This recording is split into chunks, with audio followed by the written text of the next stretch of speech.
সুপ্ৰভাত মৰমৰ ছাত্ৰ ছাত্ৰীসকল পোনপ্ৰথমে মই মোৰ YouTube channel KB Assamese HS first ইয়েৰলৈ তোমালোকক স্বাগতম জনাইছোঁ। মোৰ নাম শ্ৰীমতী কবিতা বুঢ়াগোহাঁই মোহন। মোৰ ঘৰ গুৱাহাটীৰ খানাপাৰাত। মই প্ৰথমতে ডিব্ৰুগড় বিশ্ববিদ্যালয়ৰ পৰা পাছলৈ গুৱাহাটী বিশ্ববিদ্যালয়ৰ পৰা স্নাতকোত্তৰ ডিগ্ৰী লাভ কৰিছোঁ। মোৰ শিক্ষকতাৰ অভিজ্ঞতা আজি প্ৰায় 20 বছৰ অতিক্ৰম হ'ল। বৰ্তমান মই Ajmal college of arts commerce and ছায়েন্সত মই শিক্ষকতা কৰি আছোঁ। মই কেতিয়াও আগতে ইউটিউব চেনেল খোলাৰ কথা ভবা নাছিলোঁ। ছাত্ৰ ছাত্ৰীসকলে যেনেদৰে বিচাৰে তেনেদৰে পোনপটীয়াকৈ যাক যেনেকৈ পাৰি পঢ়াই সহায় কৰি দিছিলোঁ। কিন্তু এতিয়া সময় বৰ দূৰ সময়। বৰ্তমান COVID-19 সমগ্ৰ বিশ্বতে ত্ৰাসৰ সৃষ্টি কৰিছে, যাৰ পৰিণতিত সকলোৰে প্ৰাণৰ সংশয় আহি পৰিছে। স্কুল কলেজ সকলো প্ৰায় 4 মাহ ধৰি বন্ধ হৈ আছে। তেনে পৰিপ্ৰেক্ষিতত মই ছাত্ৰ ছাত্ৰীসকলক কিছু সকাহ দিয়াৰ উদ্দেশ্য আগত ৰাখি ইউটিউব চেনেলৰ যোগেদি HS ফাৰ্ষ্ট ইয়েৰৰ অসমীয়া সাহিত্য সৌৰভ পুথিৰ পাঠদান কাৰ্যসূচী হাতত লোৱাৰ কথা ভাবিলোঁ। ইয়াৰ পৰা ছাত্ৰ ছাত্ৰীসকলে প্ৰতিটো চেপ্টাৰ সুন্দৰকৈ বুজিব পাৰিব বুলি মোৰ দৃঢ় বিশ্বাস। মই চেপ্টাৰসমূহ পঢ়োৱাৰ আগতে তোমালোকক দুটামান কথা অৱগত কৰিব খুজিছোঁ। প্ৰথম, বিষয়টো প্ৰথমতে ভাল পাব লাগিব। বহুত ছাত্ৰ ছাত্ৰী আছে অসমীয়া পঢ়িব লাগে, মাতৃভাষা হয়, সহজ, সেইবাবেই পঢ়ে।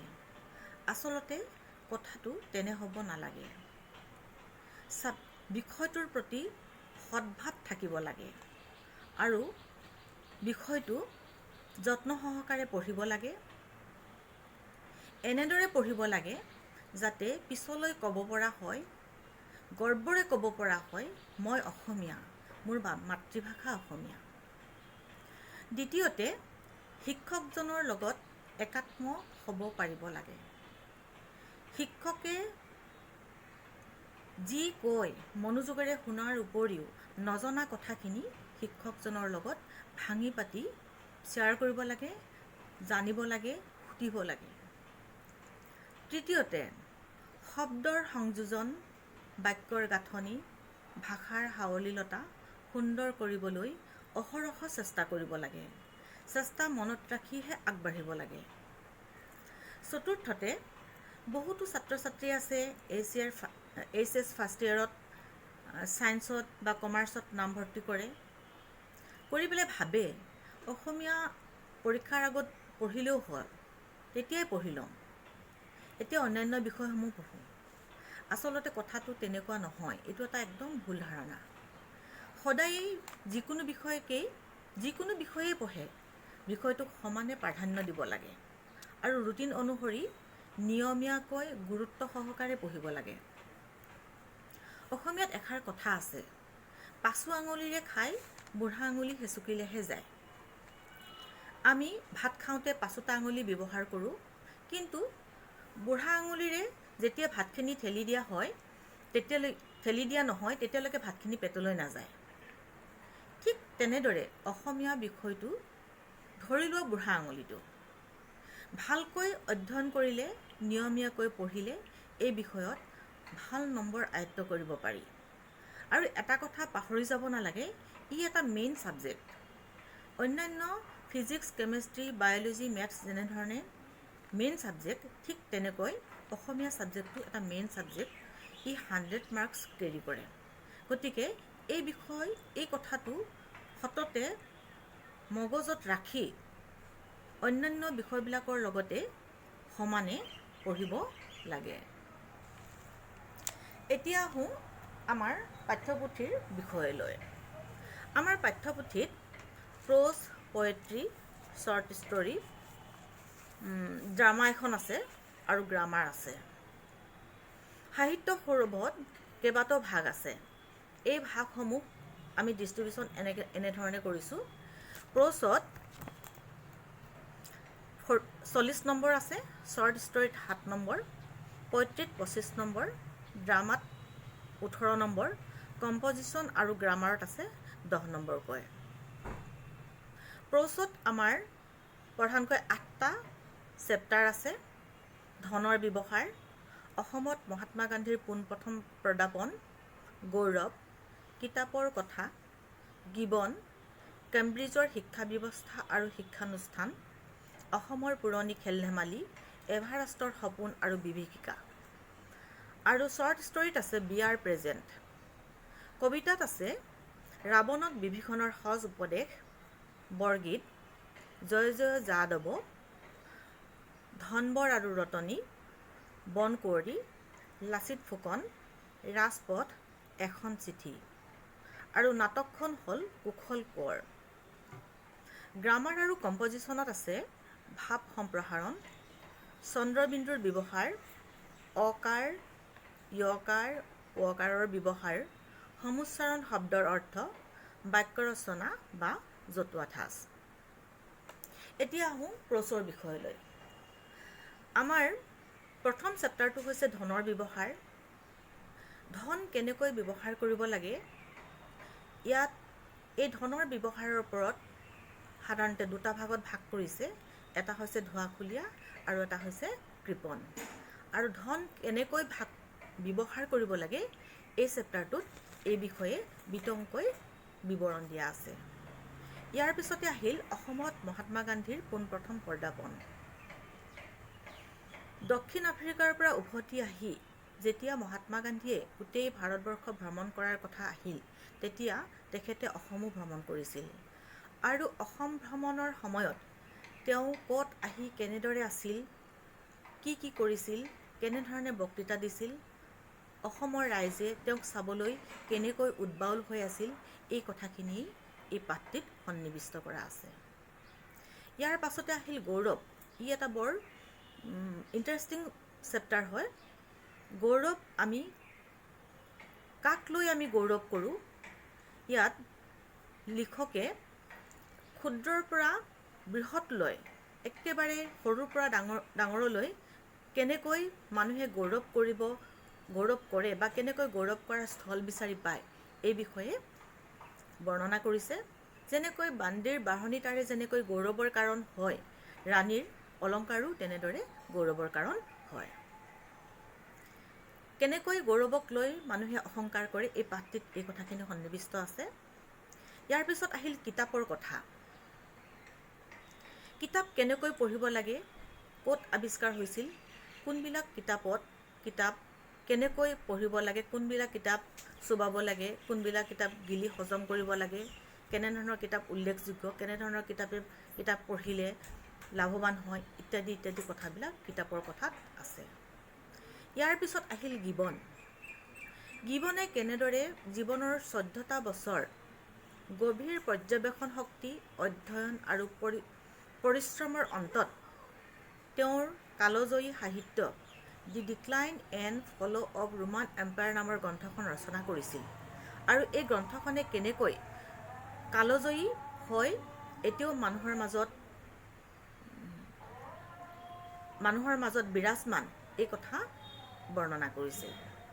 ইয়াৰ পিছতে আহিল কেম্ব্ৰিজৰ শিক্ষা ব্যৱস্থা আৰু ইয়াৰ শিক্ষানুষ্ঠান। আমাৰ বিশ্ববিদ্যালয়বিলাক কেনেধৰণে প্ৰতিষ্ঠা হৈছিল, তাৰ ভিতৰত এখন হৈছে কেম্ব্ৰিজ বিশ্ববিদ্যালয়। ই কেনেকৈ প্ৰতিষ্ঠা হৈছিল, বিশ্ববিদ্যালয়ৰ নিয়মবিলাক কেনেকুৱা আছিল, সাজ পোছাক কেনেধৰণৰ আছিল, শ্ৰেণীকোঠাৰ পৰিৱেশ কেনেধৰণৰ আছিল, ছাত্ৰসকলৰ পঢ়া কেনেধৰণৰ তেওঁলোকৰ মানসিকতা আছিল, ইত্যাদি কথা কেম্ব্ৰিজৰ শিক্ষা ব্যৱস্থা আৰু শিক্ষানুষ্ঠানত সন্নিৱিষ্ট হৈছে। ইয়াৰ পিছতে আহিল পুৰণি অসমৰ খেল ধেমালি। আমাৰ অতীত কালৰে পৰা কেনেধৰণে খেল ধেমালিবিলাকে প্ৰাধান্য পাই বৰ্তমানৰ পৰিস্থিতি পাইছেহি। অতি পুৰণি কালত যিবিলাক খেল ধেমালি আছিল, এই খেল ধেমালিসমূহ কি আছিল, কড়ি খেলৰ পৰা আৰম্ভ কৰি একেবাৰে বৰ্তমানৰ ক্ৰিকেট খেললৈকে এই খেল ধেমালিবিলাকৰ কথা এই পাঠটিত সন্নিৱিষ্ট কৰা হৈছে। ইয়াৰ লগতে আহোম স্বৰ্গদেউসকলে বিহুক কেন্দ্ৰ কৰি কেনেধৰণে খেল ধেমালিসমূহ অনুষ্ঠিত কৰিছিল, এই খেল ধেমালিসমূহৰ কেনেধৰণৰ নিয়ম আছিল, তেওঁলোকৰ ৰাজনৈতিক যি পৰিপক্কতা ইত্যাদি কথাবিলাক পুৰণি অসমৰ খেল ধেমালি পাঠটিত সন্নিৱিষ্ট হৈছে। ইয়াৰ পিছত আহিল এভাৰেষ্টৰ সপোন আৰু বিভীষিকা। এভাৰেষ্টৰ সপোন আৰু বিভীষিকা পাঠটিত লেখক প্ৰণয় বৰদলৈ কেনেকৈ এভাৰেষ্ট জয় কৰিবলৈ গৈ তেওঁ ধৈৰ্য, আত্মবিশ্বাস, দৃঢ় মনোবল, কঠোৰ পৰিশ্ৰম আৰু প্ৰয়োজন হৈছিল আৰু তেওঁৰ কেনেধৰণৰ এই অভিযানত দুঃসাহসিকতাৰ পৰিচয় দিছিল, এইখিনি কথাকেই পাঠটিত সন্নিৱিষ্ট হৈছে। ইয়াৰ পিছত আহিল বিয়াৰ প্ৰেজেণ্ট। বিয়াৰ প্ৰেজেণ্ট চুটিগল্পটিত কেনেকৈ নাজিয়া এক মধ্যবিত্ত পৰিয়ালৰ ছোৱালী আৰু কেনেকৈ এখন বিয়া খাবলৈ যাওঁতে তেওঁলোকে এটা প্ৰেজেণ্টৰ কথাৰ কাৰণে তেওঁলোকে কেনেকৈ হিচাপ নিকাচ চলিছিল আৰু গল্পটিৰ শেষৰ ফালে কেনেকৈ নাজিয়াই নিজে বিয়া খাবলৈ নগৈ বিনীতা বোলা ছোৱালীজনীক সহায় কৰি কেনেধৰণে মানৱীয়তাৰ পৰিচয় দিছে, গল্পটিত এই কথাখিনি সন্নিৱিষ্ট হৈছে। ইয়াৰ পিছত আহিলে ৰাৱণক বিভীষণৰ সহজ উপদেশ কবিতাটি।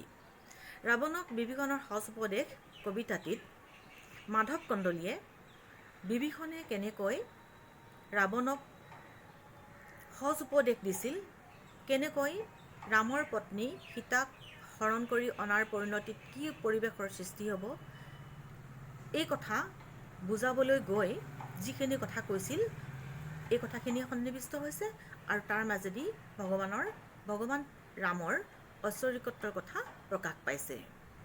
তাৰপিছত আহিল বৰগীত। বৰগীতটি হৈছে জয় জয় যাদৱ শংকৰদেৱৰ। বৰগীতটিৰ মাজেৰে শ্ৰীমন্ত শংকৰদেৱে ভগৱান কৃষ্ণৰ ঐশ্বৰিকত্ব মহত্বৰ কথাকেই প্ৰকাশ কৰিছে। তাৰপিছত আহিল ধনবৰ আৰু ৰতনী। ই এটা মালিতা, এটা কাহিনী গীত। ধনবৰ আৰু ৰতনীৰ প্ৰেমৰ গাথা ইয়াত সন্নিৱিষ্ট হৈছে। ৰতনীৰ বিৰহত কেনেকৈ ধনবৰে লুইতত আত্মহ্ৰাস দিছে, এই কথাখিনি সন্নিৱিষ্ট হৈছে। তাৰপিছত আহিল বনকুঁৱৰী। বনকুঁৱৰী কবিতাটিত কবিয়ে প্ৰকৃতিৰ সুন্দৰ ৰূপ দাঙি ধৰিছে আৰু এই ৰূপৰ মাজত কেনেকৈ পৌৰাণিক কালত খ্যাত জলকুঁৱৰী, বনকুঁৱৰী, এই ভূত প্ৰেতৰ কথা, এইবিলাক কথাও বৰ্ণনা কৰিছে, অতি মনোৰম বৰ্ণনা। লাচিত ফুকন কবিতাটিত কবি দেৱকান্ত বৰুৱাই লাচিতৰ শৌৰ্যবীৰ্য, অসমৰ শৌৰ্যবীৰ্য প্ৰকাশ কৰাৰ লগতে অতীতৰ লাচিতে যি বীৰত্ব প্ৰদৰ্শন কৰিছিল তাৰ তুলনাত লাচিতৰে সতি সন্ততি হয় বৰ্তমানৰ অসমীয়া ডেকাই কি কৰিছে আৰু তেওঁৰে সতি হয় সিংহৰ সন্তান কেনেদৰে গাধৰ দৰে জীৱন যাপন কৰিব লগা হৈছে, তাৰে তুলনা দাঙি ধৰি বৰ্তমানৰ ডেকাসকলক দেশ ৰক্ষা কৰাৰ যিটো নমুনা, এই নমুনা দাঙি ধৰিছে। ইয়াৰ পাছত আহিলে ৰাজপথ এটি আধুনিক কবিতা। ৰাজপথক কেন্দ্ৰ কৰি বৰ্তমান সমাজত প্ৰচলিত যিবিলাক অনিয়ম, কুকাম আদি কবিয়ে দাঙি ধৰাৰ চেষ্টা কৰিছে। ৰাজপথৰ প্ৰশান্ততাৰ সুবিধা লৈ ৰাজপথৰ বুকুৰ ওপৰেদি কিমান ট্ৰাম বাছ চলে আৰু তাৰ মাজেদিয়ে এক শ্ৰেণীয়ে খাবলৈ পায় আৰু এক শ্ৰেণীয়ে খাবলৈ নাপায়, কেনেধৰণে ফুটপাথৰ তলত দিন কটাইছে কবিতাটিৰ মাজেদি তাকে দাঙি ধৰিছে। তাৰপিছত আহিল এখন চিঠি।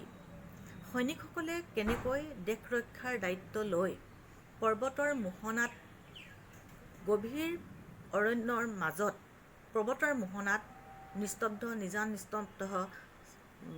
ঠাইত কেনেকৈ পত্নীৰ কথা মনত পেলাইছে আৰু পত্নীক কেনেধৰণে আশ্বাস দিছে যে তেওঁলোকৰ যদি মৃত্যু হয় সেই মৃত্যু পাৰিজাত ফুলৰ দৰে, আৰু প্ৰতিজন সৈনিকে দেশৰ হাজাৰ হাজাৰ জনতাৰ ৰক্ষাৰ দায়িত্ব মূৰ পাতি লৈ কেনেধৰণে নিৰ্ভীকভাৱে তেওঁলোকে মৃত্যুক আঁকোৱালি লয় সেই কথা বৰ্ণনা কৰিছে।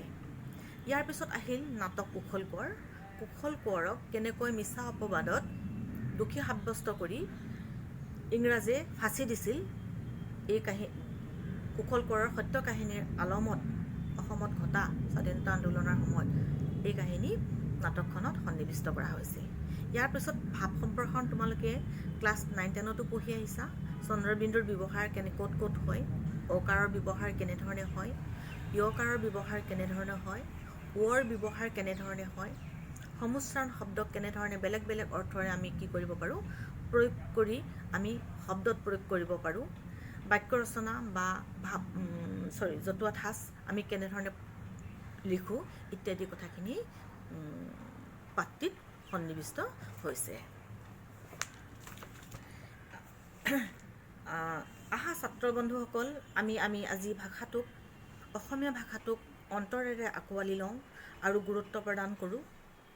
যদি তোমালোকৰ ভিডিঅ'টো মনোপুত হৈছে তেনেহ'লে লাইক, শ্বেয়াৰ আৰু ছাবস্ক্ৰাইব কৰিবলৈ নাপাহৰিবা।